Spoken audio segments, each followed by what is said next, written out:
the heart is interconnected with a whole load of other things. So I guess a starting point would be the heart is a sponsor. It's a master to many slaves. It directs something to do with the brain. It also directs something to do with the spine. The heart makes decisions before the mind does. So we're learning to activate the heart. Now, a lot of facilitators, they go straight there to the chest. When you go to the abdomen, you also have a direct route to the heart. Both arms are extensions of both brains and both hearts. Now, you do have 4 hearts, right? There's the top, there's the bottom, there's the left, there's the right. So everything that you do signals to the heart. The pacemaker of the heart is in the left side.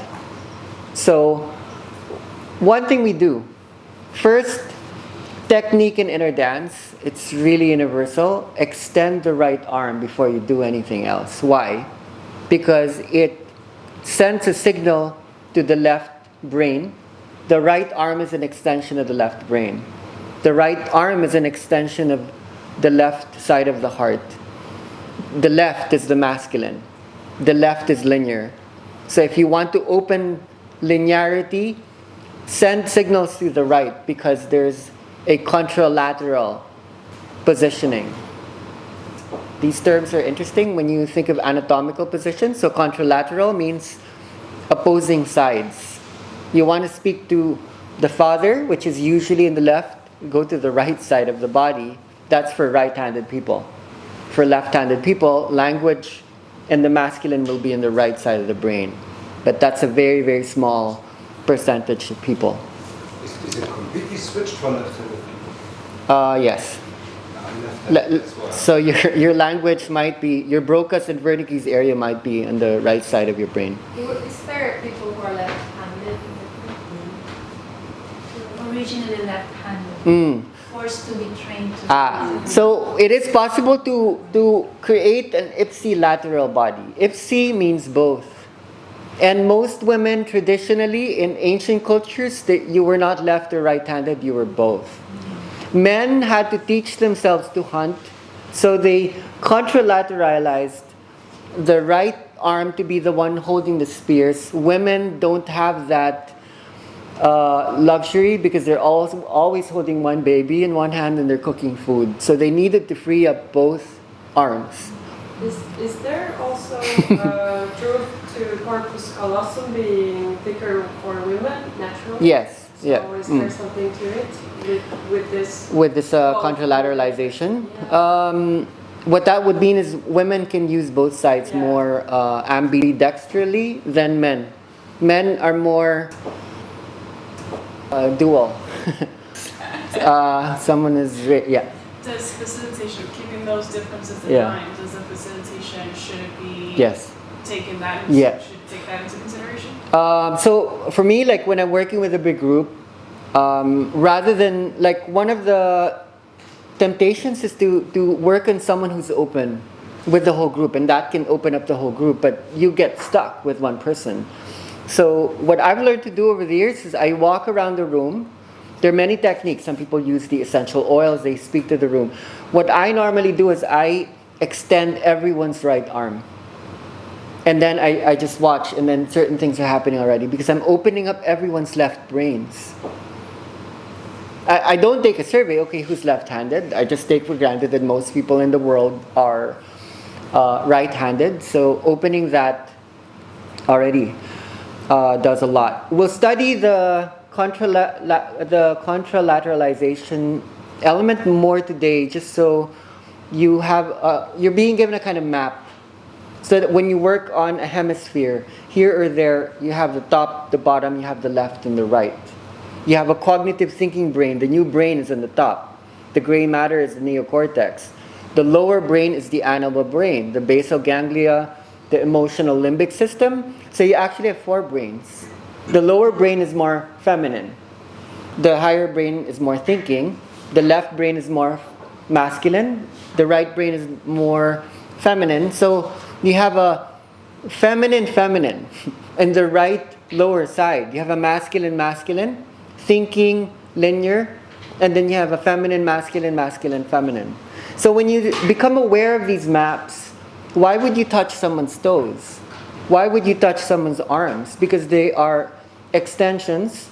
So rather than literalizing where the actual buttons would be, you learn to send signals.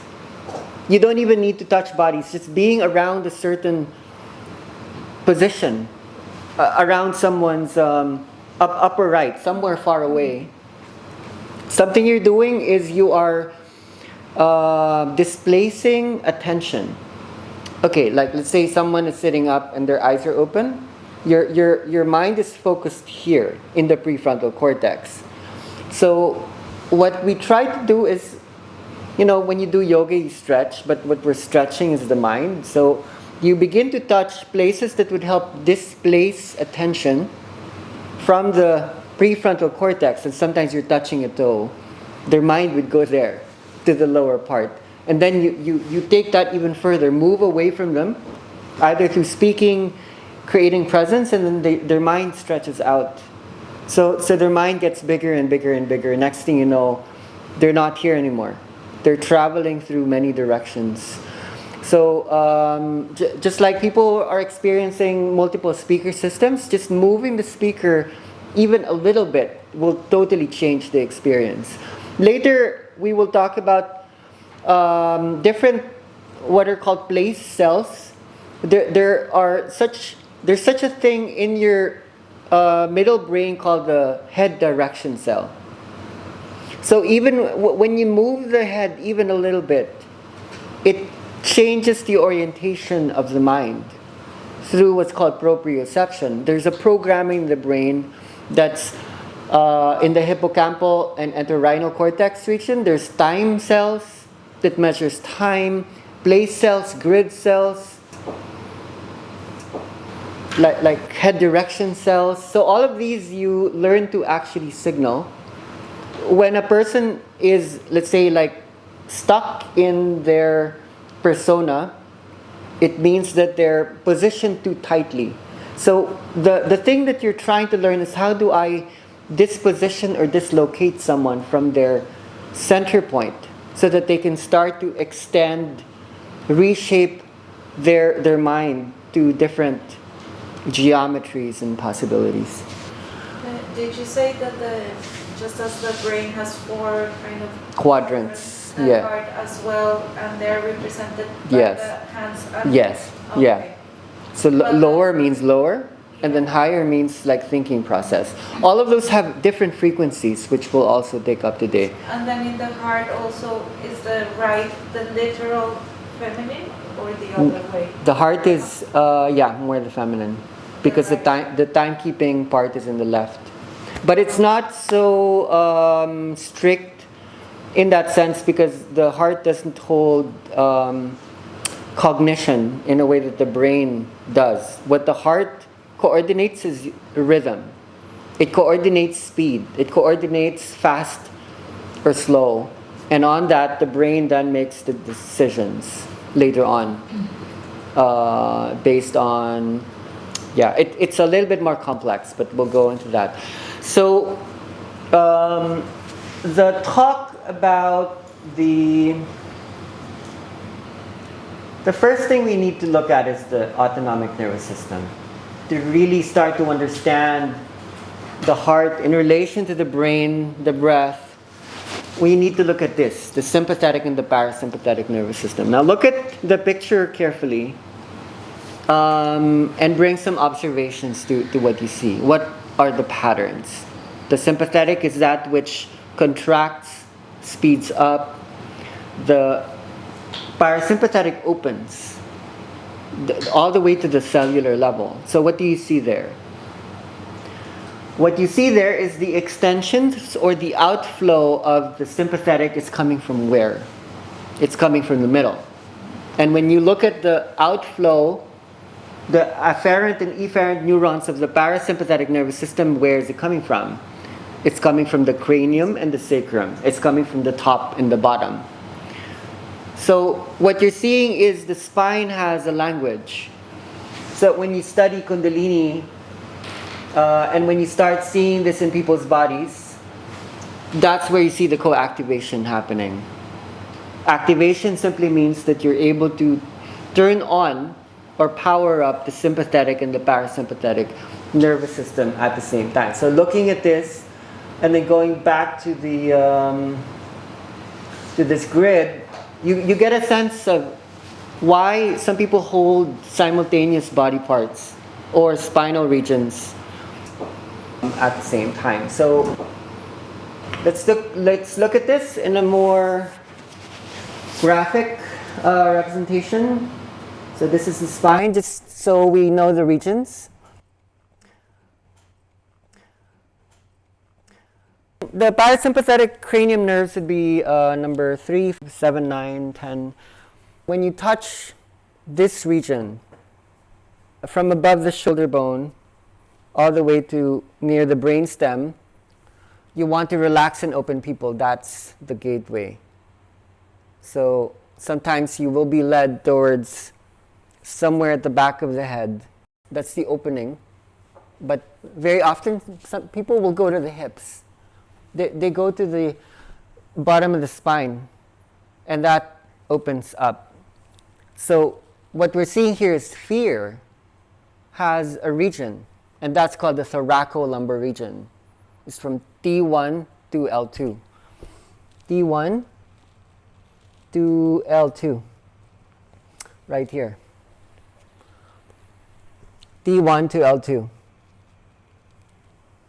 So that's why certain people like to press the abdomen, because that directly activates the adrenal system, releasing adrenaline, cortisol, noradrenaline. It raises blood sugar, and that has a role in speeding up the heart. When you hold the chest, that can slow things down, but that can definitely speed things up. So there's a reason why people intuitively find ways to press, to push, to place pressure. There are very sensitive regions, like in the rib cage. There are certain ways of holding these and placing pressure, revealing that there's muscular memory that's connected to nerve endings that would extend through the spine, sending messages into the brain, and then the brain sends messages back, creating a circular response mechanism. When you send even the first signals to the heart, that would escalate. That can multiply, that can amplify, depending on certain techniques that you do. So what we're doing is we're learning to activate the whole thing all together at the same time. So something you need to account for is that something needs to go down and something needs to go up. The co-activation is often happening through that interaction. There's a set of interactions that need to happen within a dialogue, within any communion. In this work, there are no healers. No one heals anyone. We create the conditions where healing happens on its own, from inside. And the dynamics are happening from inside. So what we're doing is we're creating those conditions. So the question is, what are those conditions? When most people go into an effective healing scenario, those conditions are there. A healing scenario is usually very confrontational. You know that something might happen. At the same time, you need to surrender. So these multiple arrows are needing to always be accounted for. Something needs to go down and something needs to go up. There needs to be a process of what's called evolution. An involution is where something needs to go down. One of the easiest models to look into what's happening in the inner dance process is an ancient symbol called the Vesica Pisces, which means the fish. So there's directionalities of that which goes downwards, that which goes upwards. Yesterday we spoke about the awakening of the feminine and the dropping of the masculine. But to make that model more complete, that which goes down must also go up. It goes on and on. There's a dance between what goes up and what goes down. If that wasn't the DNA, what does that actually look like? What is being modeled here? That is light. Do you know what light is? Light is an electromagnetic wave. It's electricity and magnetism turning into each other. Magnetism is like the masculine. It holds things like a glue together. Electricity is that which sets free and expands. One holds form, one holds flow. So there's a dance between form and flow. And you're using tools like music, touch. All of those elements need to go through that dynamic of like in and out, up and down, in this constant flow. So we're very careful not just to talk about what is up needs to go down. That needs to go up again. So if mind goes down, mind still needs to dance. You can't just go with emptying the mind and not thinking. Mind would still play out along with spirit or energy or life force or whatever you want to call it. This could actually be understood as the autonomic nervous system. It's still the sympathetic and the parasympathetic nervous system. So when you look at the inner dance, especially like in the demo, the process easily can be seen to work because when you place someone in a position that's confrontational, they're scared. Now, one of the definitions of this practice, as we've shared it for so long, is inner dance is the ability to be scared without being afraid. Let them be scared, but take them to a place of no fear. Because once they lay down, it's too late. They're scared, they're terrified, but they're stuck there with their arms being spread wide open. I can't run away now. You see how it works. The heart starts to beat, it becomes anxious, but at the same time, but I'm relaxed right now, but I'm terrified. Then you start to co-activate the sympathetic, the SNS, and the parasympathetic, the PSNS, at the same time. You're sending out stress hormones, but you're sending out super trust. I love you, but I want to run away. And it's too late. I'm right here already. Can you see the magic there? You're creating a prison of love. You're actually going to still scare them more. So your two tools, if we were to just use figurative words right now, to allow the involution to happen, you need to get them to trust.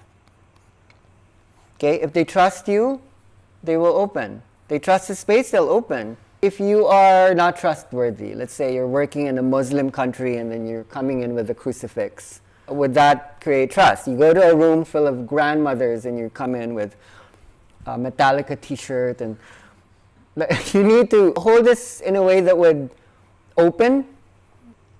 The technique is to first open and then to activate. So what we commonly do is we trigger. We create the trigger mechanism.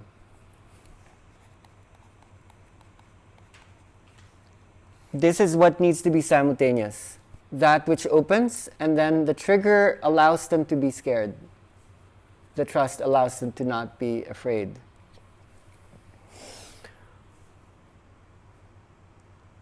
And this is what a simultaneous co-activation does. Normally your body can do this. It does do this. Let's say you go on a long vacation. For some people it takes 3 days or a week for the sympathetic and parasympathetic to bring someone into a dream state. People can make it quicker by taking a psychedelic. But what you're doing is you're quickening that, so that which normally takes people 3 weeks or 3 days, you can do it in an hour.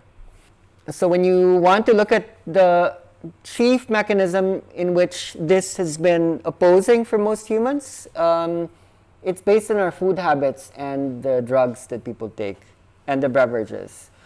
It's called stimulants and depressants, uppers and downers. People are Stimulants and depressants, yes. People manage their day based on what they eat or drink or expose themselves to in the mornings and in the evenings to either wake them up so that they can go to work and focus and go into certain necessary brain regions that allow them to not drop the ball. And then at the end of the day, the most used depressant in the world today is alcohol. So that which slows down the heartbeat, slows down the brain waves. So can you see what we're doing? Do you know that most Westerners weren't actually drinking coffee at all, only after a certain century, and a lot of that was picked up from Turkey. Coffee drinking in Europe began in Turkey. Thank you very much for that stimulant.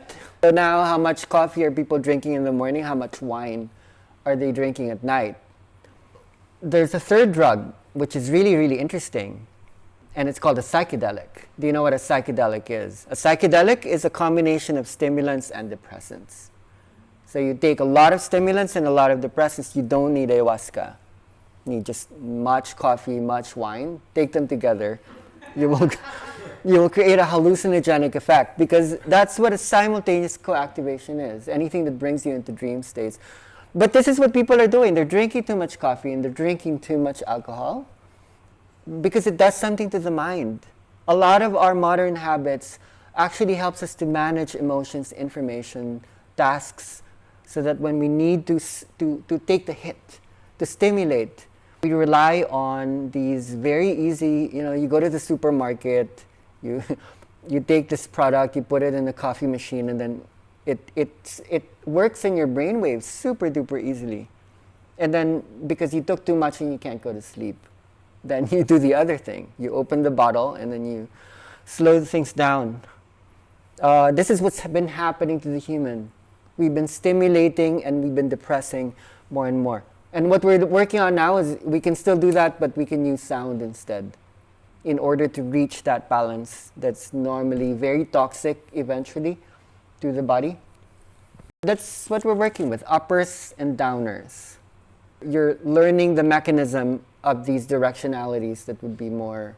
It's deep history. It makes you look at the whole narrative of what humans did. Colonization primarily was happening because they tasted the things that were coming out of India and then, okay, this is really good. Opium, this is really good too. And they started to change the heartbeat. They started to expand brain waves in many ways that were not so accessible in the West, in the temperate climates. They went to the tropics and then they started to see, okay, these shamans and what are they taking? It expanded the mind through brain waves. It also sped up the heart in many ways that allowed us to manage states of consciousness very neatly. So a lot of modernism piggybacked on these mechanisms. They're called psychotropic mechanisms. Anything that entrains your body, your brain, and your mind changes, leads to a transformation. Let's do a demo, because we're looking at this anyway. Yes. Flor, maybe you can choose a body. Let's see what a simultaneous coactivation would be.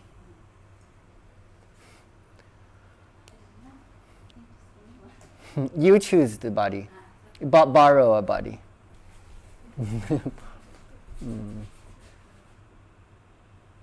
Yeah, one of those. Well, one of them things. Yeah, that one.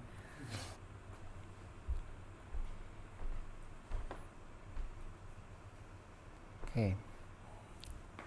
So when you're ready, you could just lay down, close your eyes. What we're going to do is we're going to make visible the mechanism. So in the beginning, you think you're looking at a body, but we're bringing awareness to what is happening in the body.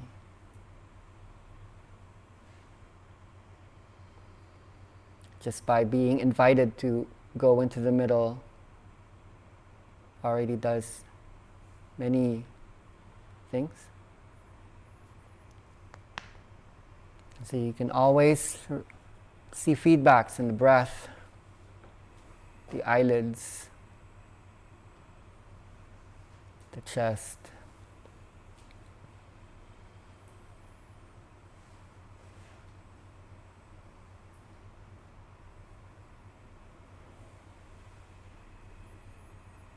So already we can see she's letting us in.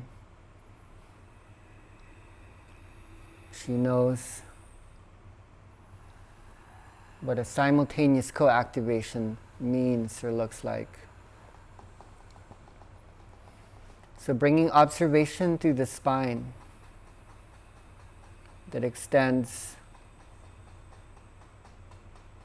stretches.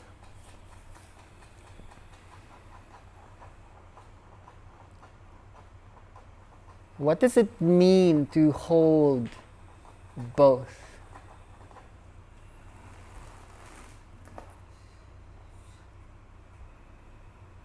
What does it mean to hold a combined signal? What we're looking at is the meeting between fear and power. And what we're going to be watching is the journey from these both into insight.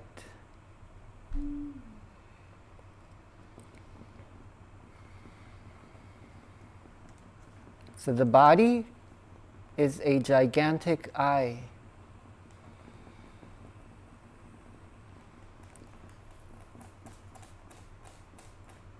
That is able to look back at itself.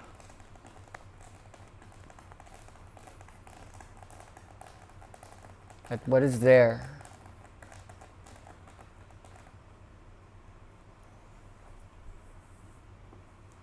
And so what does it mean to hold? What is old? To be seen so that one can see. It would also mean being heard as a sound. To be contained.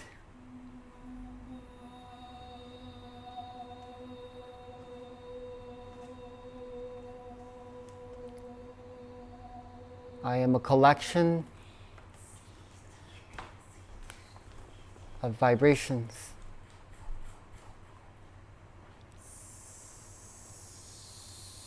That has been walking the earth.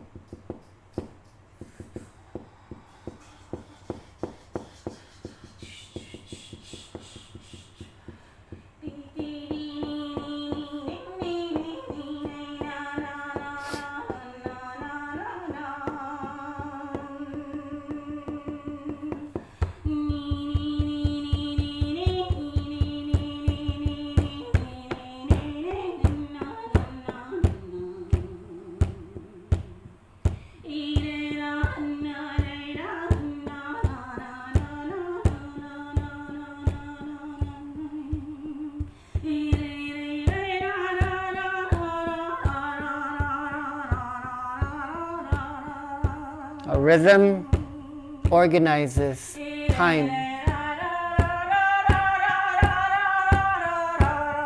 And each rhythm has a dimension.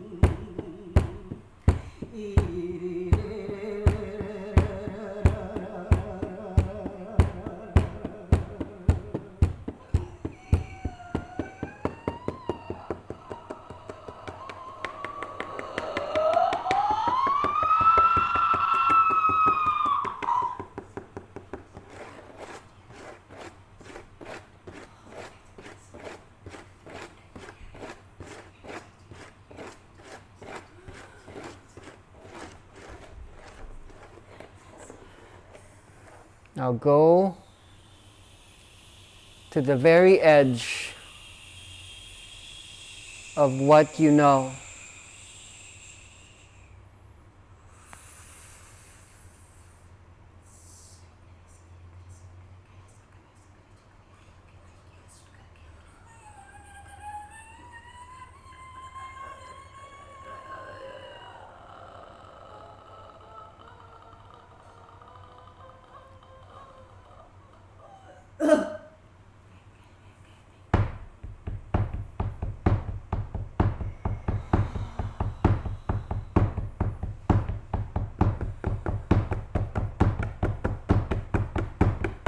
travel.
What is time?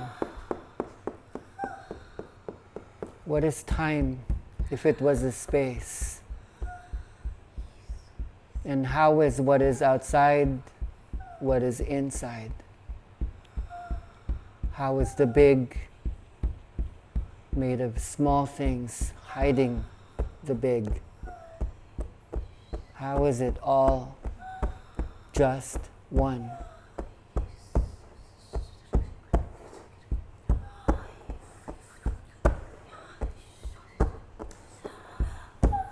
What does it look like?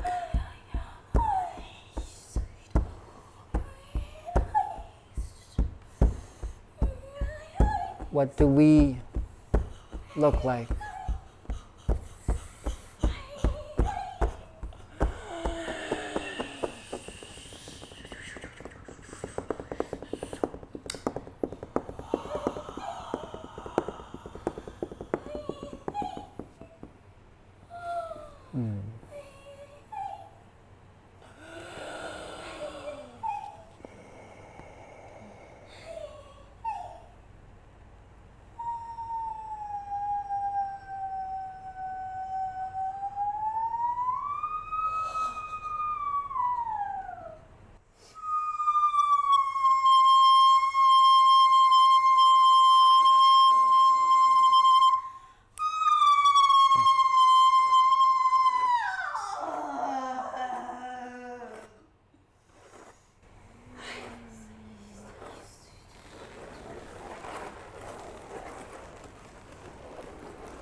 Holding center, holding the middle space as one from all directions, sensing, sensing, sensing. What do we look like? In the beginning,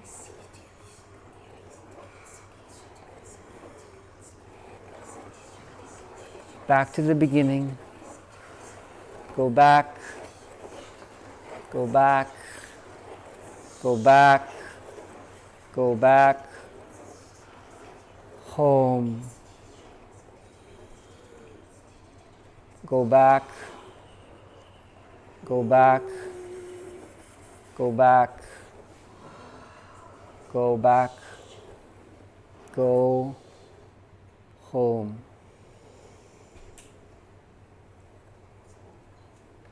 Source.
bringing from there back to here, what does it mean to hold both?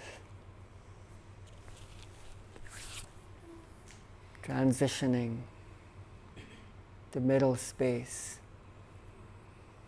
holding both. We are what I am. You are the part of us that chooses you.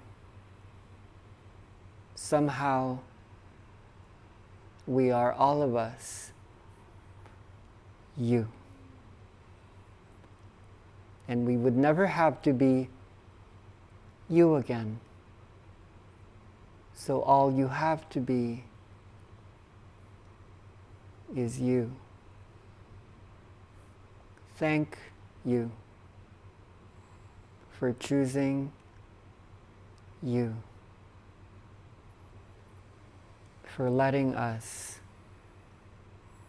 be you.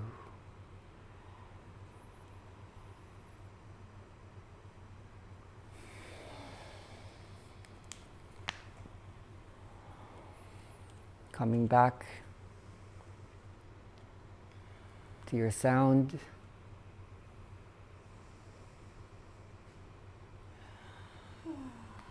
Embody all of it.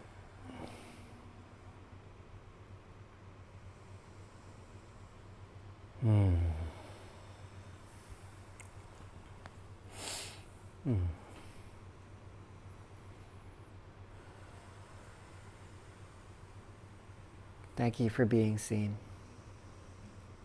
and for seeing.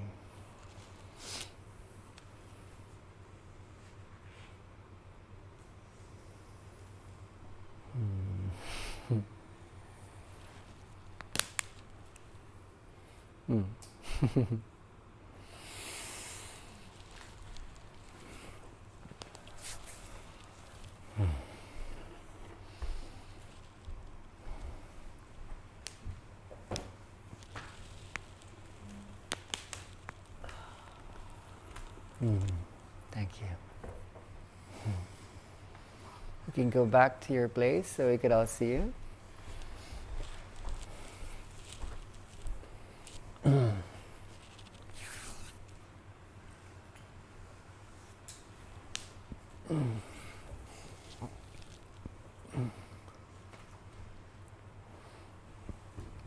And if it's okay if you, for you, if you have words, you would be honored? No? Yes? Second. There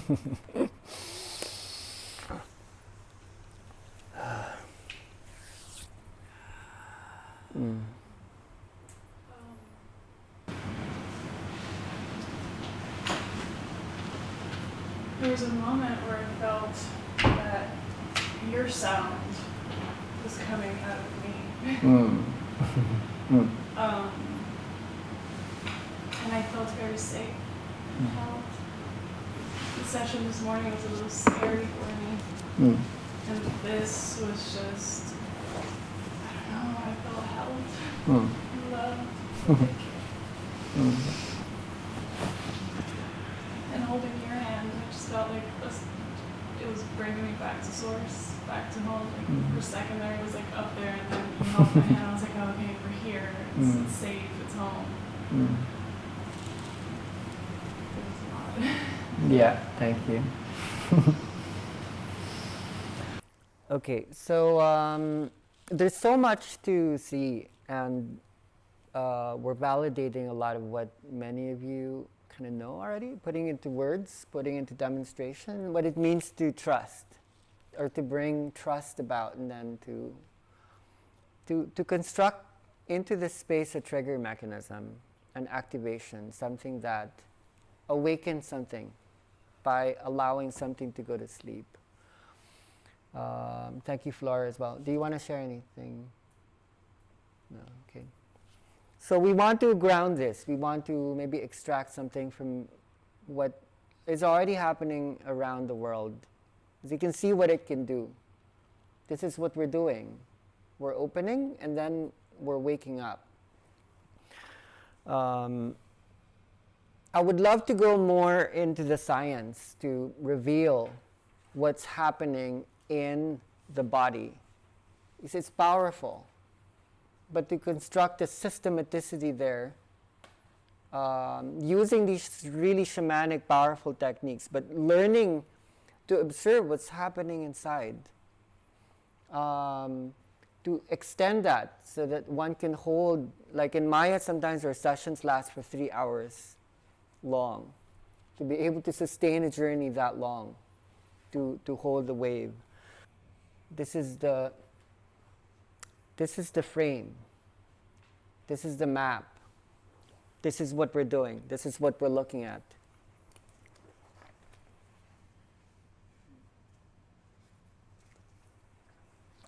So that consciousness is this one, and it's this one, and it's this one, and especially late into the night, it's this one.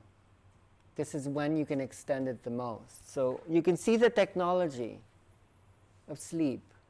It takes you 8 hours to achieve that state, which we just demonstrated you can do it in minutes.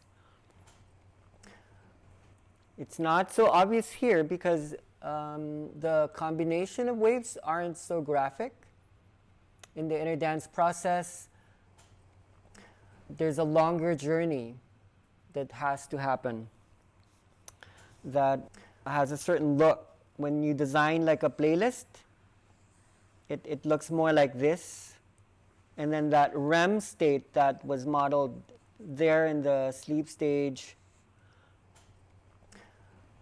process, it's here. REM. REM is dream. So you may as well add 2 more letters to make it that.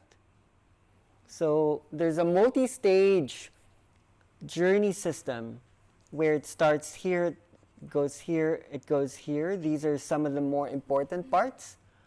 And then this is maybe long number 4 before you take them into the last stage. Sometimes we have 12 stages. You can call it 12 stages, you can call it 7 stages, but here I'm going to simplify that in the beginning something needs to relax and then something climbs up and something needs to drop down before the conditions are right.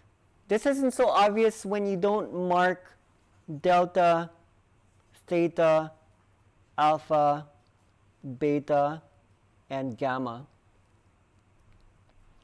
So these have measurements, these have hertz levels, these have speeds. And what you're doing is you're mixing up the vibrations. So REM state is really actually a combination of all the waves. You mix delta, theta, alpha, beta, gamma. When you build a playlist, most of these vibrations are happening at the same time. This REM state is the ability to hold very, very slow and very fast waves. So when you at the beginning of my practice, I would hold people and then they would be sitting up and then they would go there. But I realized not a lot of people were able to go inside. So I realized when I got people to lay down, then the percentage increased by almost like 30-40%. More people could go in. So when you go into a horizontal position, you go more into the slower waves because you're laying down and you're closing your eyes. You're not focusing the wake state consciousness so much. And what's interesting is when you experience the low vibrations, that's actually when the highest vibrations can pass through. So in the beginning, watching her body, you can see the initial changes, like in the abdomen, the chest, and maybe the eyes often go into rapid eye movements, which is REM state already. That means something's being channeled through. So the body needs a delta theta container for gamma to pass through.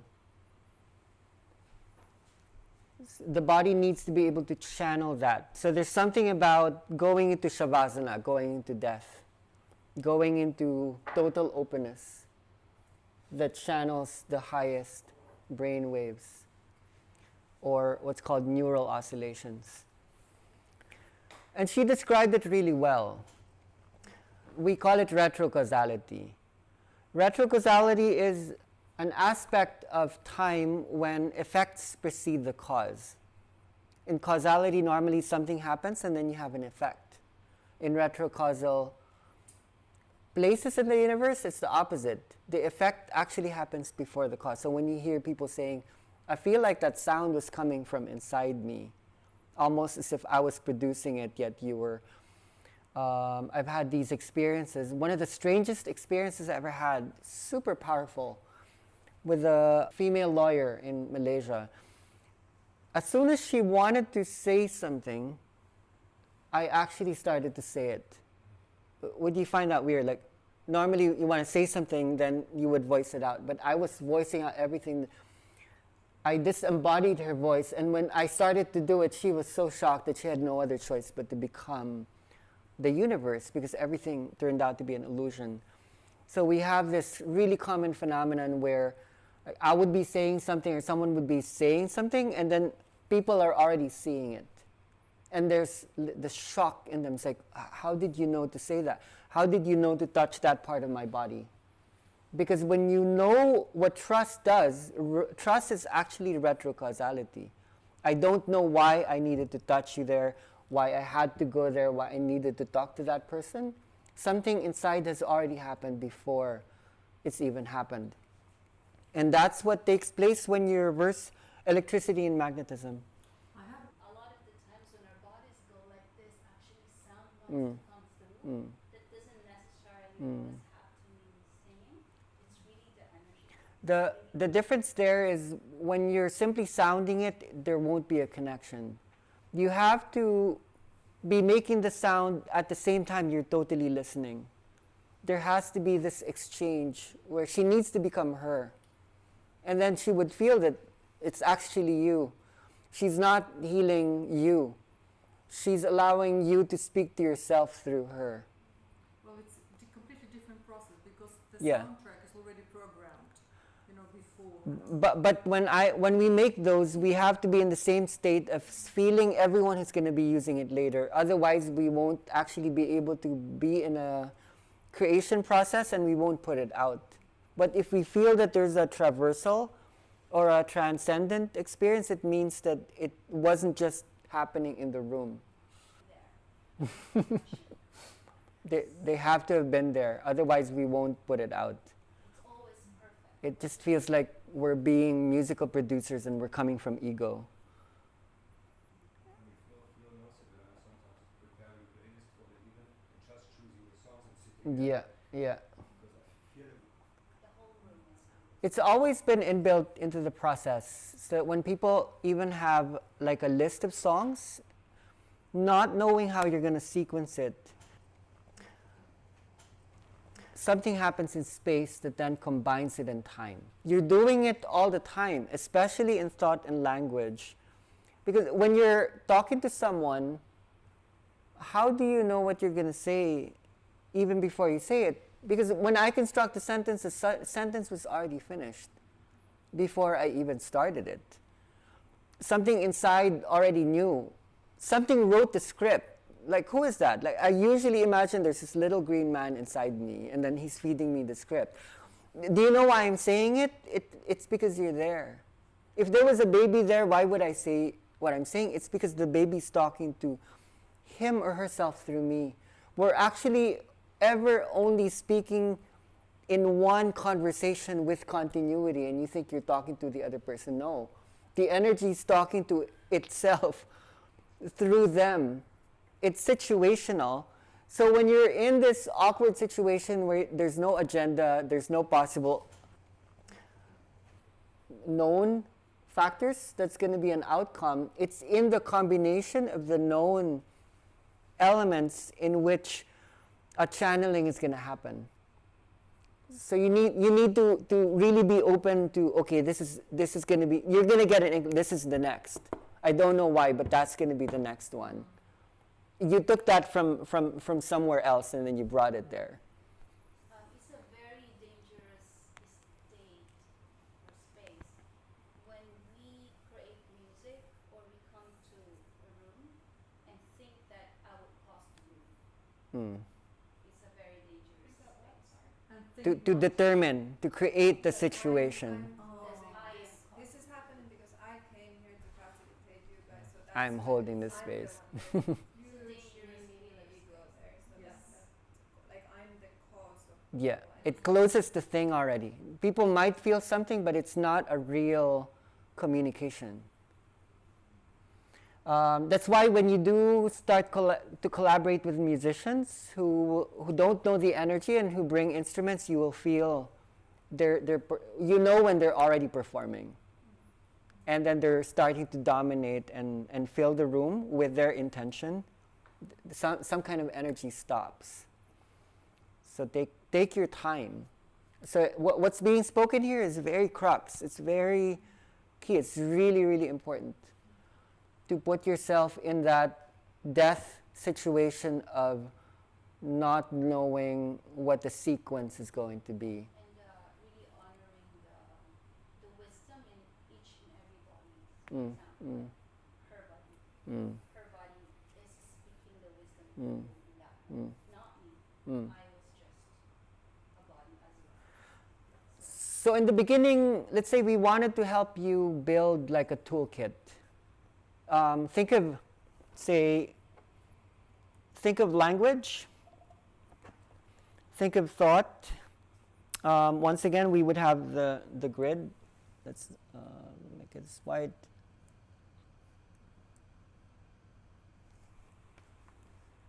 I don't really like this writing board. It's hard to... This is space and this is time. Time is sequential, where things happen one word or 1 second at a time. In space, everything's happening all at once. So space holds your vocabulary. It's sort of like your toolbox. So let's say, okay, I have my iPad, I have my phone, my laptop, I have my music instruments. Vocabulary would be what are the sounds and vibrations that you would keep in there. You want to organize that. So you need to put a lot of care in choosing what's your toolbox and what would you put in there, so that when you know I need a vibration, okay, I need like sounds of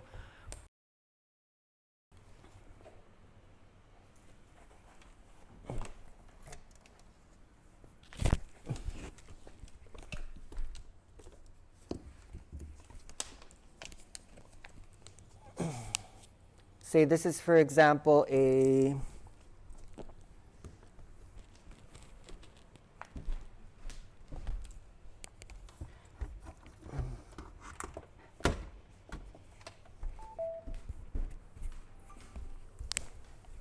Battery 100%.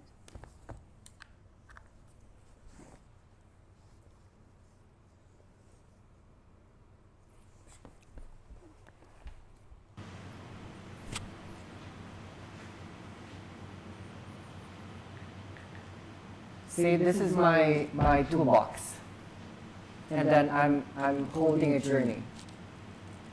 Say I'm reading the space and the situation needs a bunch of frogs. I need to know where to get that. Give me a sound. No, give me a sound. Wind. The wind. Wind.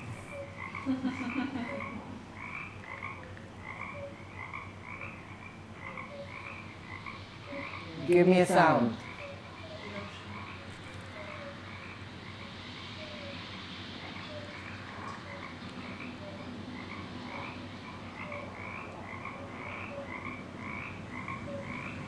Give me a sound. These are all coming from nature. Let's voices. Okay.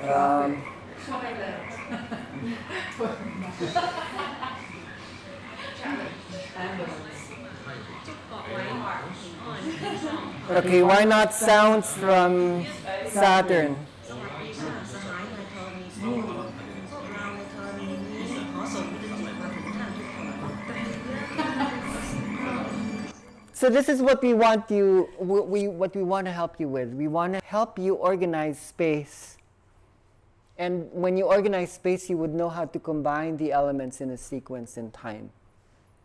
That's what it means to playlist. It's as simple as that. So what happens when you're working with a song, you're already stuck with how an artist or a music producer took sounds and sequenced it, and you can see the limitations. You can't channel the space, right? So that's a simple demonstration. Yeah. So for example, if we are working with, let's say at the beginning at least one of your lists, Yes. and then I see something in the room that I feel needs a different dimension or Yes. depth to it, I can then bring on board my instruments, for instance, Yes. to create that, Mm. an overlay on top of the music. Yes. Studying, let's say, now that we're learning about the heartbeat, the question, we need to differentiate. Like when you say an instrument, what do you mean? A drum. So what does the drum activate as opposed to other instruments? I would think The heartbeat. And when you bring a wind instrument, that's the breath. You bring a violin, that would be the brain. So be specific. When you say instrument, do you mean percussive? Do you mean harmonic? Do you mean melodic? And then when you bring that together, you have a song, which is brain, breath, and blood. So you need to coordinate that if you're working with a specific rhythm, let me give you a really simple rhythm. What about sun bowls or crystal bowls? Studying them, sound bowls hold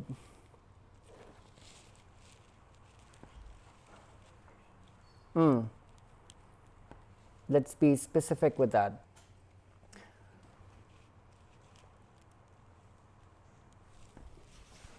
Battery 100%.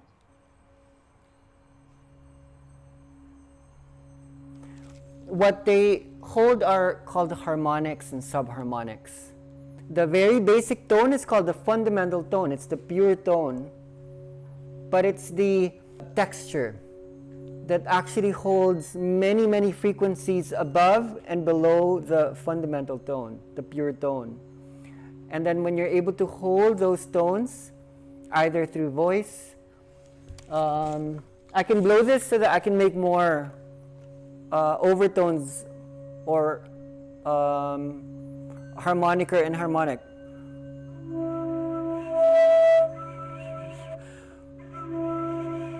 It's in the in-between where there's a lot more brain waves that can be held. The interesting thing is the pure tone is called a sine wave. And when you find a tone that's purer than a sine wave, what you have is silence. So when you study the brain, you won't find actual sine waves. What you will find are very rough, very complex combinations of many waves put together. And the waveforms would be called triangle waves, ramp waves, square waves, meaning all the waves in your brain are combinations of many waves.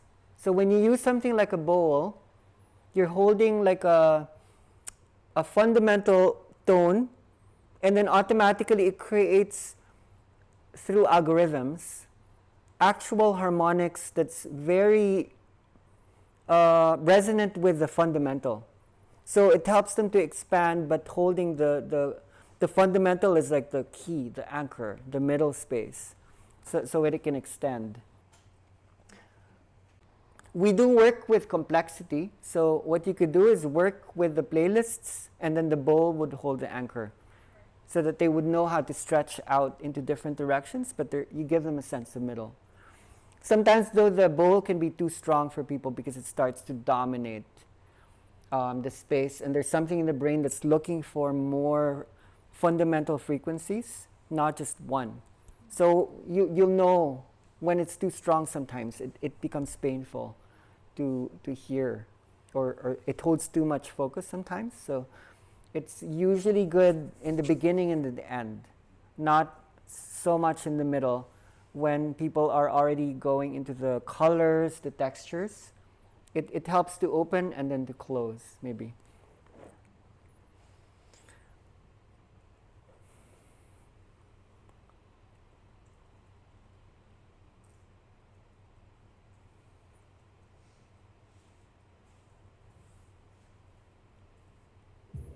Here's an example of a rhythm. This is a rhythm. This is the most basic rhythm.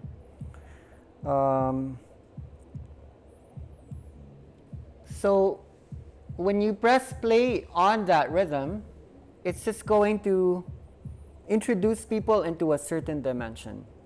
And you can stay there. But usually the journey happens when a change occurs.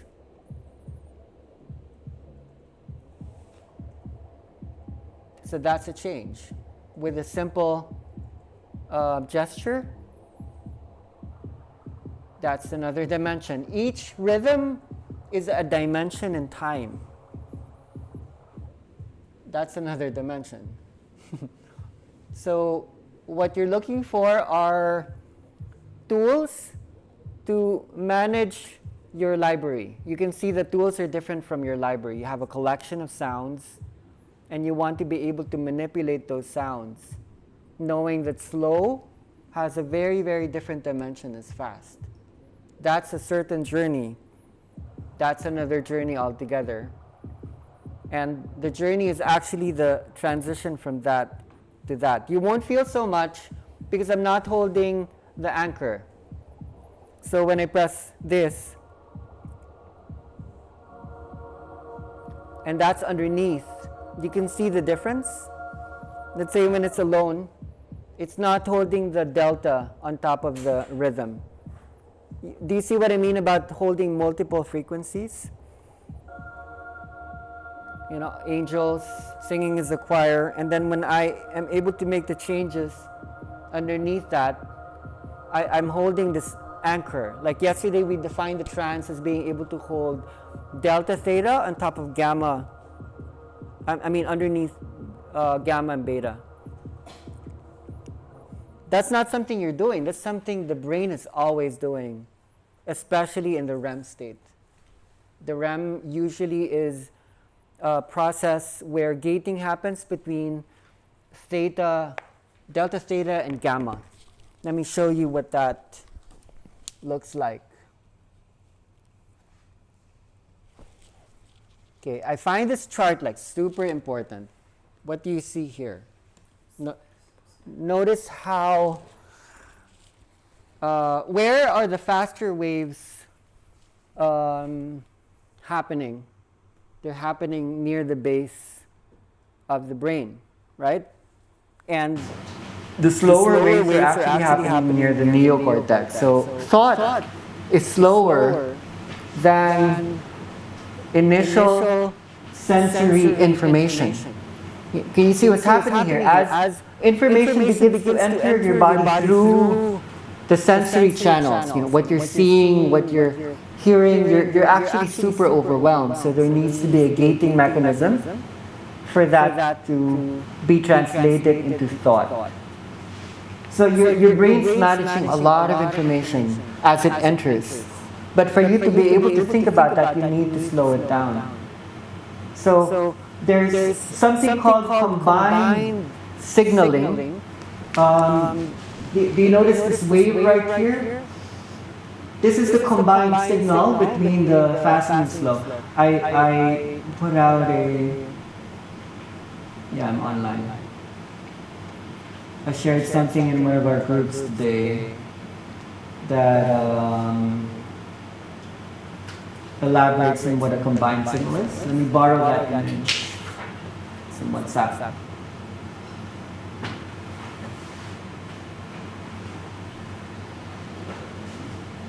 Wait, I don't think I'm online. Let me just draw it out.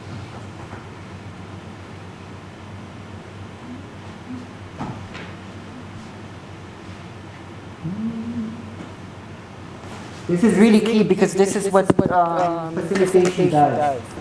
So let's say you have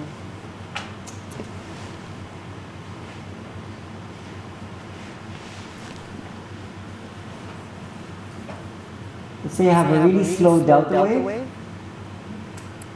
Actually, no, that's not accurate. Delta has higher amplitude, but less frequency. And then this would be your gamma wave. Okay? Low amplitude, but high frequency. So what your brain is going to do is it's going to combine those signals together. The delta or theta is going to gate the gamma. So what it's going to look like is something like this.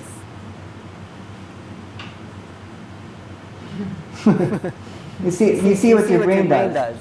This is what happens when you expose people to slow and fast music. What happens is the gating system is going to create phases of fast. But it's not going to be constantly fast, like fast, fast, fast, slow, fast, fast, fast, slow. That's what your brain does. That's how it manages this. And when we bring out the EEG, you'll see that actually happening after someone's been exposed to the inner dance process for a few minutes. That's what it looks like, REM state. And that's probably what what you were saying many times is the difficulty sometimes to come to actually speak spoken word after these states of Yeah. and the gating. That's very It's because of the gating. Yeah. That's a good point.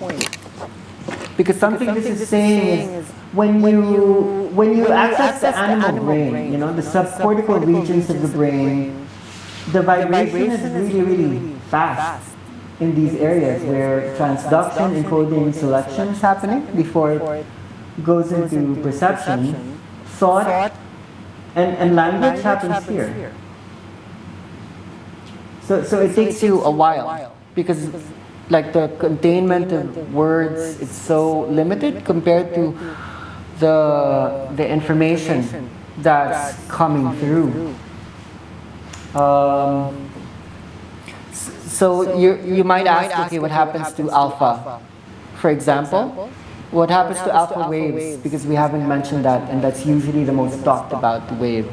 Now, alpha is actually emanating hugely from the thalamus. And the thalamus is the part of your brain where all the senses need to pass through before they're sent out to the cortex. The auditory cortex, the visual cortex, the somatosensory cortex, the motor cortex. So it's like the bus station or the airport. Alpha waves help to gate. So when you look at the combined, where is that again? The combined signal, this is actually alpha wave. And do you know what is the easiest way to raise your alpha wave power? You close your eyes. As soon as you close your eyes, you're not receiving the sensory input from visual stimuli.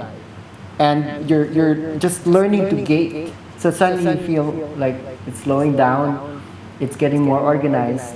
But when you're exposed to too much busyness and too much intensity, you're having a hard time gating the sensory stimulus. So that's why you're asking people to lay down and to close their eyes. So gating naturally happens before you intensify a lot of the sensory stimulus that would come through sound. Right?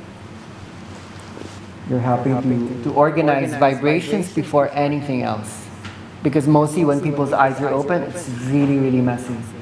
It's quite hard to process or organize like everything that's happening like in the room.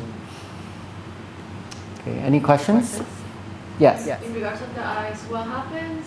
I have seen it when people just open the eyes, and so I have seen it when they roll back and they are white. Yes. I have also seen it when they are like static, like the eyes are there, but it's almost like dead. It's not, actually looking from a normal looking. Yes. point of view. Yeah. So you're asking what's happening there. Yes, like how that effect relates to this, like what is happening in the brain when that happens. Yeah. Okay. Very, very interesting. Maybe one gateway to first look into before going into that in a specific way in the retina, the cornea. Supposedly the third eye is the pineal gland, right? People talk about the pineal gland as a spiritual doorway of the brain. That's according to Descartes, and other people took that up as this, mysterious small part of the brain that's so buried in the middle, it seems to do something spiritually. What does the pineal gland do? And you're affecting the pineal gland just by asking someone to lay down. What is the central role of the pineal gland in the third eye? Produce melatonin. Yes, it produces melatonin.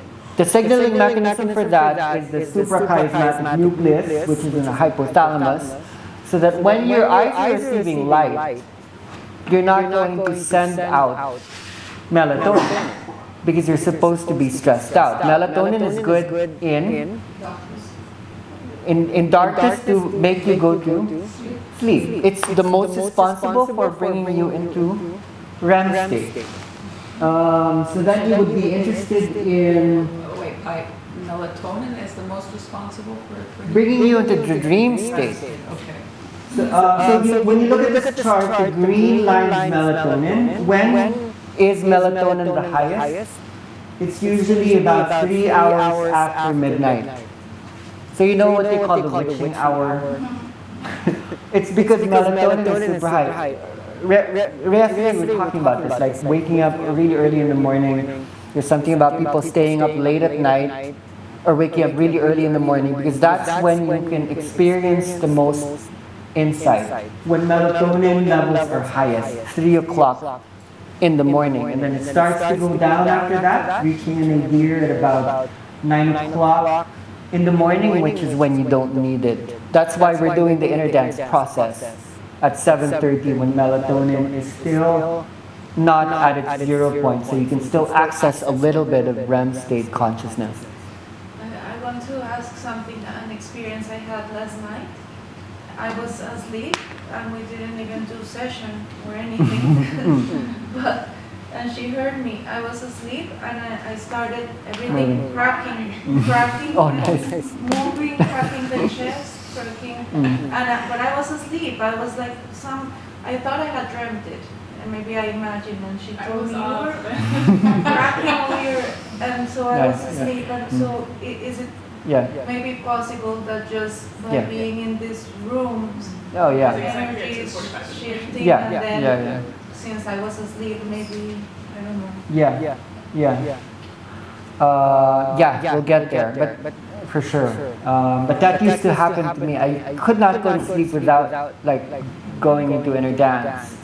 But then I have kids, I have a partner, and it's not always like interesting. But going back to your question, when the eyes dilate like this, in that way, that's the height of the parasympathetic nervous system going into the biggest activation. The biggest outflow in the spine and in the brain related to the parasympathetic nervous system would be the vagus nerve. You would be studying that in craniosacral therapy. Most parasympathetic afferent and efferent neurons extend from the vagus nerve, cranial nerve 10. So if you want to open the space, when you totally innervate the vagus nerve, that's what happens to the eye. It almost seems like the black area goes away, even when it's not rolled back. It's like it's seeing everything. Normally, when you walk into a room, in the beginning, your eyes aren't yet focused, so you're seeing through peripheral vision. Okay, where do I want to sit? What is the room like? And as soon as you learn to focus, when you start to raise beta wave frequencies, which helps you to focus, especially in the left brain, instead of seeing 80% of the room, you see only 20%. And then you see only 10%. That's what beta wave does. So when your eyes go like that, you're seeing 100%. You know, like shamanic traditions, especially in South America, one of the trainings is for you to see through the side of the eyes. And then there are many kinds of meditations in Buddhism where, especially in Zen, where you're supposed to close your eyes halfway so that you can train yourself to see the periphery rather than what you're looking at. So you can see more when you're not looking at what you're not looking at, because you can see what you're not looking at. You can look at what you're not looking at, you can actually see more. So something you're doing is you're actually redesigning the eyes. The eyes are very guilty in localizing. The eyes are very judgmental.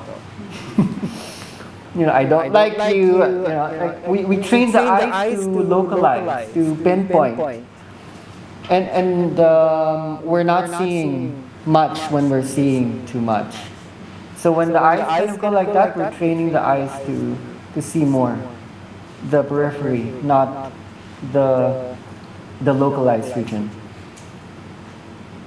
In one movement practice, I've done a practice where we walked towards each other, like with a pair, and we tried out having a peripheral vision and walking towards each other instead of focal vision and walking towards each other and feeling like how did it feel to ourselves.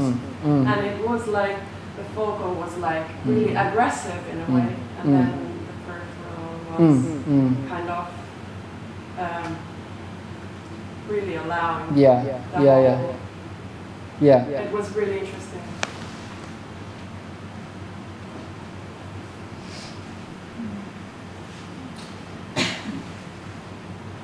So something we're doing is, remember, like we looked at this, but now the light is better so we can actually see what the corpus callosum looks like. Sophie would never get tired of saying that word, the corpus callosum. The corticospinal tract, the fornix. These are really interesting areas, especially the arcuate fasciculus. Why am I showing you this? What's important about this?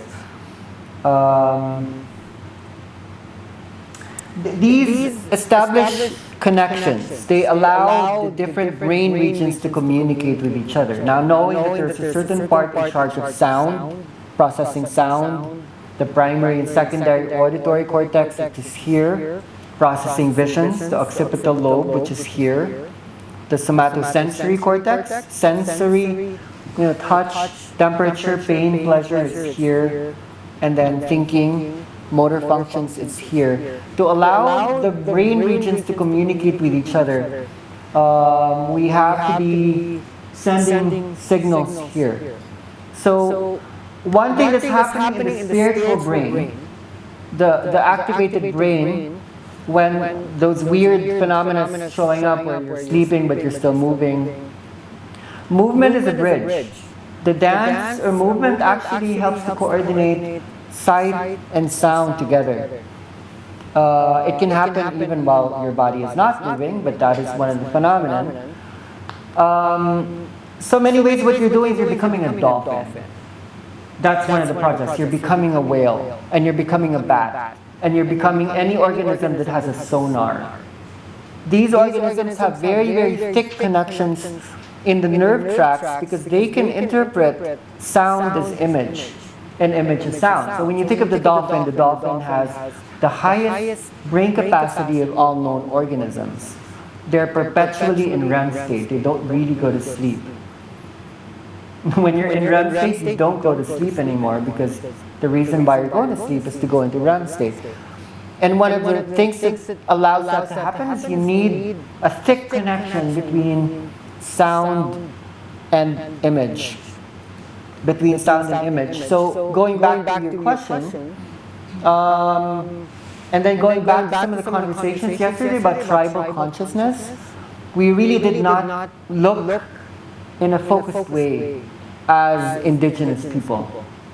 It's really people who live in London or Helsinki or Manila or Singapore who need to focus their eyes to make decisions. Tribal people listened a lot. They used their ears. They weren't using their eyes in the way we're using our eyes now. We actually designed our eyes in the last thousands of years in order to focus more, especially when we learn to read. You had to train your brain to read in order to decipher the connections between the letters. The meaning in the letters is not in the letters themselves, they're in between the letters, in the combination, all the possible combinations of letters. You needed to design your brain to interpret all that. So when you're looking at the written word, what you're looking at is hidden sound. It's incredible. Like, how are you doing that? You're looking at a bunch of sound signs put together, and then they create meaning. It's like B-A-B-Y. How do you suddenly see like this stinky diaper, like all the combinations, all the experiences that ever happened that converge not in the four letters. It's in the space between those four letters where the combinations allow that to have meaning. It's a whole network of sounds and images. And what translates all those is the ability to navigate or dance across those networks. That's the whole purpose for the dance. The whole reason why we're moving across the earth is to navigate the grid between sounds and images. That's all there is. That's like the hologram, the simulation we call reality. So we're learning a way to move across those spaces with a lot more weaving, with a lot more context, somehow, especially rediscovering the lost sense of vibration. There is an actual sense that Aristotle didn't list down when he said, okay, sense of vision, sense of sound, sense of smell, sense of taste, and sense of touch. Right now, science lists down about 100 senses. It's not just 5. So you would go crazy. The sense of balance, the sense of electricity, the sense of magnetism, the sense of time, the sense of heat, the sense of pressure. You're sensing all those all at the same time without thinking about it. Your body is processing all of that without your control, but it's still processing it. So in the energy state, you can actually feel that all together, yet one at a time. There's a kind of schizophrenia that's happening that you don't always notice. There's like a split. Because sometimes when you're there, it's like you're intense, you're emotional, but you're actually still thinking. There's a part of you that retains its thinking process. Especially for people who, let's say, are going into retreats and then they have a flight and it's like the last journey, and then they know that they need to ride an airplane, and then they know they need to be woken up. You're there, okay, now I'm going to need to board, and I don't have my boarding pass, am I packed already, but I'm there, I'm with the universe. So there's something in you that splits, that allows you to live in multiple dimensions at the same time, and you can process that. So when you look at the science of emotions, going back to this, what would make this doubly interesting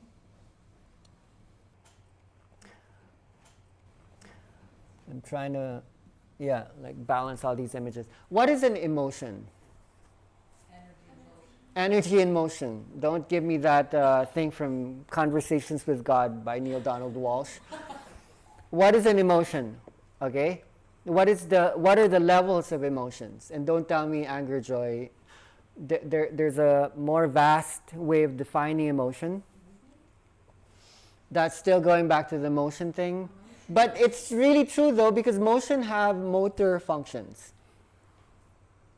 Meaning the motion part of the motion part of the brain, which is the motor cortex, is connected to the emotional part of the brain, the limbic. Okay, let's borrow some thoughts or framework from the neuroscientist who focus on emotion. His name's Antonio Damasio. And then let's apply what this looks like. So emotion at the highest level of awareness would be called feelings. Is there a difference between feelings and emotion and mood, right? That would be the higher tier. Feelings would be, okay, how do I feel about this? So that I need to become aware. It's partly cognitive. So underneath that would be emotions that we normally think about as joy, despair, anger. But underneath that would be emotions that would not necessarily look like emotions, but they still have mechanisms that affect your behavior, affect your language, affect your thoughts. Between like motion and colors and forms, that would be emotion to me. We'll get there. Underneath those nameable emotions like joy, anger would be pain or pleasure, and also what motivates you, what are called the drives. Okay, so let's list that there, maybe somewhere super bottom. Emotions to Antonio Damasio would be homeostatic functions that allow the body to regulate itself throughout the day, the week, the year. It allows you to function. And sometimes emotions tell you things that your mind can't handle. Like, I feel like something is missing, something is off, something needs to be processed, and my mind can't handle it at the moment. So there's a coping mechanism. But when you think about homeostasis, what you would account for are biological functions that allow you to balance, to stay in balance. And so the most basic emotion, according to Damasio, would be metabolism. Metabolism, allowing you to break down nutrients, break down energies, and create new ones. Immunity response mechanisms, allowing you to fight off disease. So in neuroscience, these are actually emotions. So I do like the suggestion that an energetic response is an emotion, because what actually motivates us and allows us to stay in balance is the two most common response mechanisms would be the reward response mechanism and the stress response mechanism. Those two would be the chief motivators for determining why do you get out of bed, what are you going to spend time on, how much time in social media, what do you eat for lunch, how do you make decisions at all. And most decisions are not conscious, they're emotional decisions. Companies know this. They make so much money by appealing to people's emotions and not their cognition. But they're working on a lot of dopamine as well. Totally. Well, cortisol would be like, okay, don't go there, that's going to suck. Dopamine would be, that's going to be yummy, so go there. When you start to define learning from neuroscience perspectives, learning happens usually through error and reward. As a baby, okay, what if I touch that? Oh, okay, ouch, that's like a candle. Stop doing that, so that's an error. And then you try more things. Okay, that's candy. Oh, that's yummy. So you train your body to go there. There's this homeostatic set of response mechanisms. So, okay, keep going there. And no, that one just punched me in the face. Don't go there. That's not actually interesting. So what we're doing in the inner dance process is do you see what we're doing now with getting people to go into scary situations without being afraid? By bringing them into those situations that normally terrify them, they can change, because if they respond differently to situations that are normally like, no, that's an error, that's not going to go anywhere, change happens through the response mechanism that allows them to be more creative beings. Otherwise, they're reactive beings. The quality changes if I Well, if they resist, then there's no neuroplasticity. Neuroplasticity would happen when they're able to create combinations of synaptic connections that weren't there before. Again, comparing like a baby that has 100 billion neurons and you have 50 billion, what people normally do when they grow up is they limit the connections, and a lot of that is based on pain and pleasure. The things that went yucky, you don't evoke those connections. You don't keep repeating the connections. How you make a circuit is by creating a firing mechanism. When you fire neurons together, you create a circuit.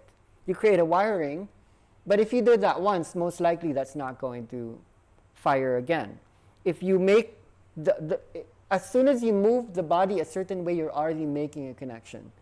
When the baby was moving in the womb, the baby was already making connections. So when you came out, you already had the architecture that you needed to impose language and thought process upon.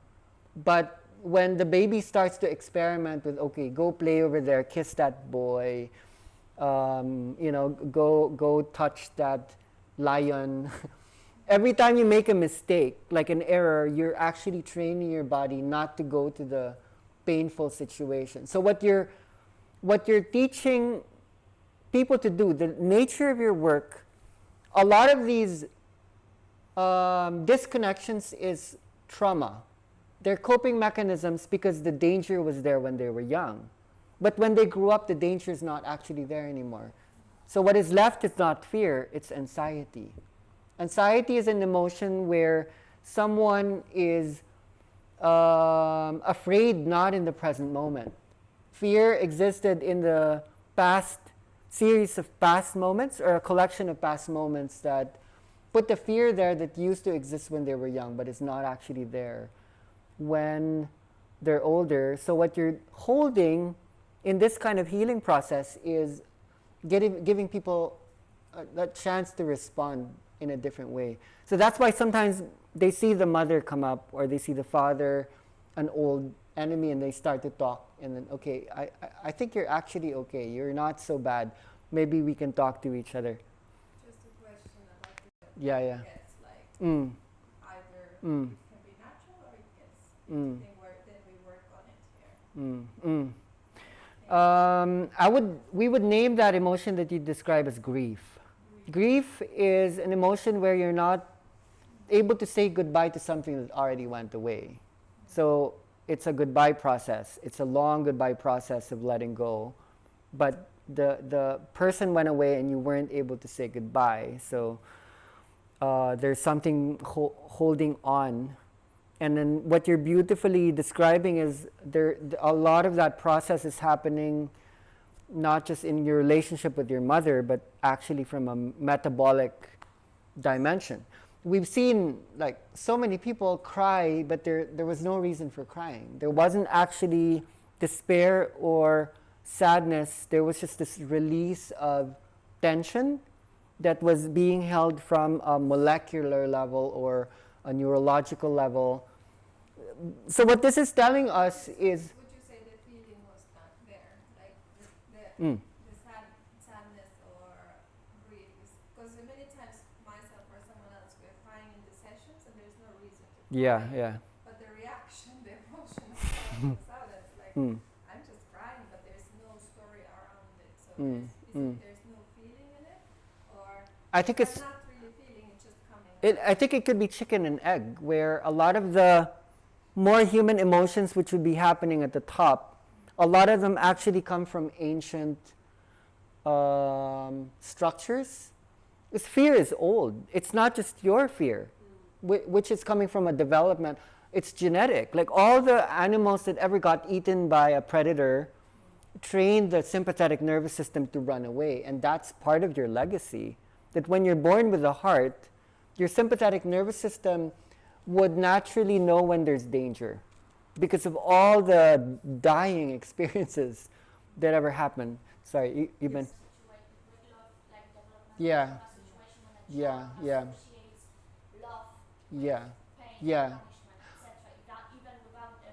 Yeah. What what becomes interesting about the autonomic nervous system is, I mean, when you look at this, why do people ride a roller coaster? Or why would they jump off an airplane? Why would they watch a horror movie? When you look at the activations, the sympathetic nervous system, terror and excitement are the same on the basis of the heartbeat. So, like I've met so many people who had like hypertension problems and heart ailments. And what the doctors would do is they give them psychiatric medicine to slow down the heartbeat. And then they have all these mood disorders and they can't be happy anymore because they can't raise their heart rate because it's dangerous. So they're not actually allowed to have vitality or to be alive. So I have spent so many time with people who are not scared of being afraid and they're able to confront. So maybe we can look at this model by Robert Latham called the fear avoidance model. Now, look at this model. It starts with, okay, ouch, that hurt. So as soon as you experience pain, you have these two possible choices to go into a fear response or a no fear response.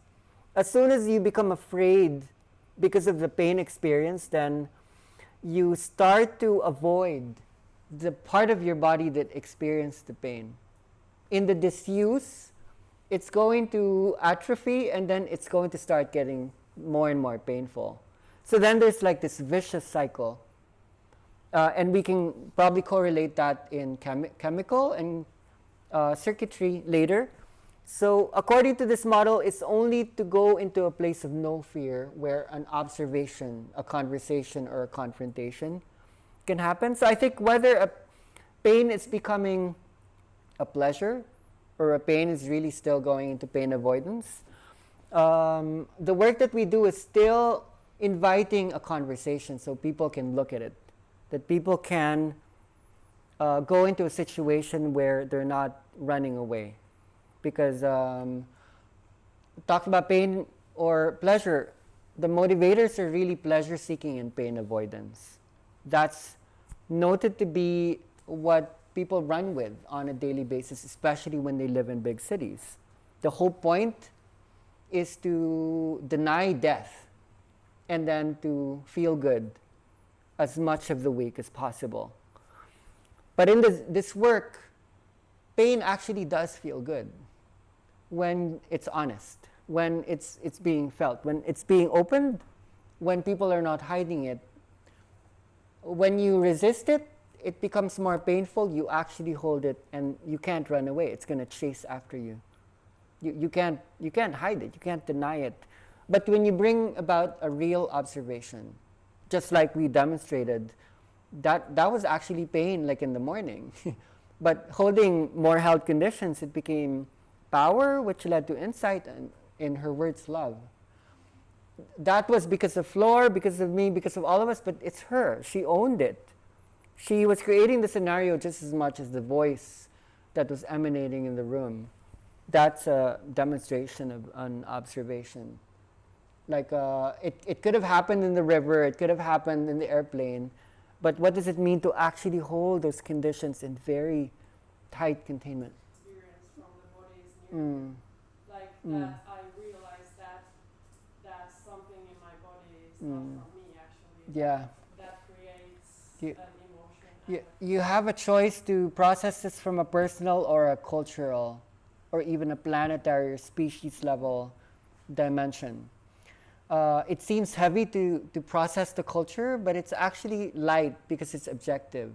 To say that this isn't just mine, or this is not just yours, this is older. We can actually work on it with more distance rather than this is mine. Intention? Like you start with an intention?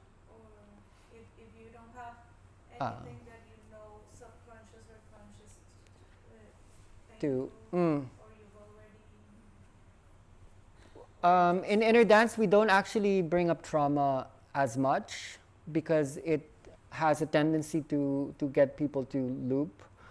We work more with a cognitive resonance level than a dissonance where when people are perceiving a problem and then when they're trying to solve it, it actually puts the problem there because they're coming from a perspective that there was a problem in the first place. And then there's no seeing because when a person places the attention on trying to create a solution, it actually makes the problem increase because you were acknowledging that there was a problem to begin with. And most problem-solving activities are coming from a pain avoidance mechanism. That's why working with most doctors and psychiatrists, a lot of them are programmed to conduct pain avoidance. Most of medicine is designed to help patients avoid pain and never look at the source of the illness. Most trusting people, they're very weird because they would look at a problem and then they would say that's the solution. If you only look at it properly, it's carrying a message. So go talk to it, be friends with it, don't run away. It all depends on the perspective that's sponsoring the words. And one of the most sustained techniques in this practice that has been carried over thousands and thousands of times that allows the healing to happen, whether it be even like a cancer or diabetes or depression or suicide, is this. A lot of the toolbox is filled with emotional trigger mechanisms. Like I had my favorite ones, the ones that like goes into grief, saying goodbye to the father, the mother, or it's so painful to be here and no one loves me. And once you get them there, they might be in that emotion. They're seeing it, they're in it. And once you're there, then you give them a choice. Then you take out the one that speaks about hope, joy. Because there are these questions. Is it possible to find light without the dark? Sometimes people need to address the dark in order to find the paradox. So there's a technique that's based on juxtaposition, contrast, opposition, or polarity. Sometimes a person won't break out. You could be playing the most joyful song there is, and they're still there. They're like, oh, I don't want to be here. I hate you. Fuck the world. I don't want to be alive anymore. It's so painful to be a human. But that's usually 2 to 3% or 10% of the room. Most people, given the choice to go to the light once going to the dark, that's what really sustained this practice for the longest time throughout so many cultures. But here's a tip.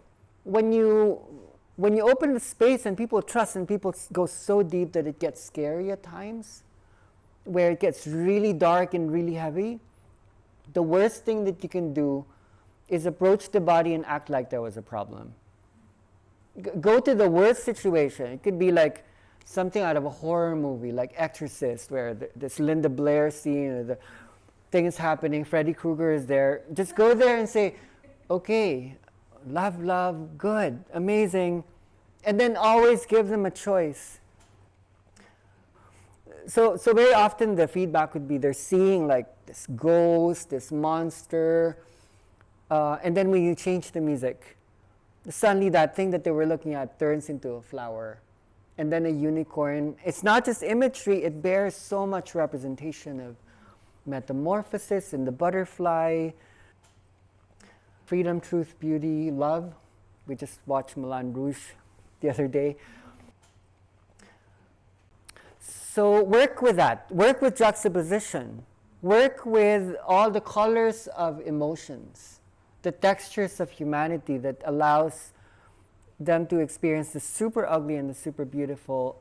Let them make a decision. Don't tell them what to think, but at least give them the option to respond differently and thus to create. React and response are the same letters. You just take the C and put it somewhere else. They can either react, run away, or they can create. what, are they victims or are they empowered people? Take them back, take them to all the scary situations and let them show up, because in those conditioned mechanisms, is it possible to be instantly courageous if people don't feel scared? Is it possible to forgive without experiencing the anger? I don't actually know the answer, but I've seen all of the bodies that experience forgiveness when they had to face their dad or their mom or their enemy. And sometimes they can't do it face to face. Let them do it from inside. And sometimes that's a lot more important as a confrontation. It's already quite healing to not to have to heal anything. In a way, coming in with something that's always determined in yourself or someone else.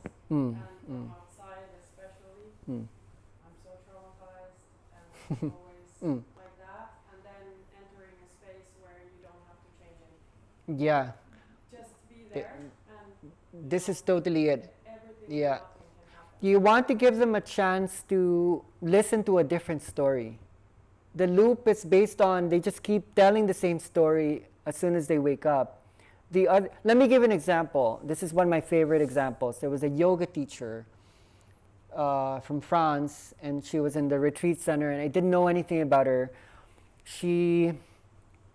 I didn't need the biography. She just showed up, and I turned on the music, and then she just cried. She went to something deep, and then she stood up, and then she did a full back bend. And then she went into some movements, and the session was over. And then I didn't think anything was significant because she's a yoga teacher, and there's nothing huge about a back bend. But she just kept going back. I did a back bend. I said, yeah, that's nice. I did a back bend. I'm trying to tell you I did a back bend. I can't even do this because my back is broken. So she explained the process. Like in her mind, okay, I'm going deep and I'm doing a back bend. Wait a minute, I'm doing a back bend. Don't do a back bend. Your back is broken. So she was listening to these stories, and then there was a voice that said, I'm going to do whatever the fuck I want because my back is not broken. So there was this whole argumentation. No, your back is broken. No, my back is okay. I'm going to trust this. No, your back is broken. So she had the two options. So she went back to her home in Boracay in the Philippines. She'd been trying to conceive a child forever.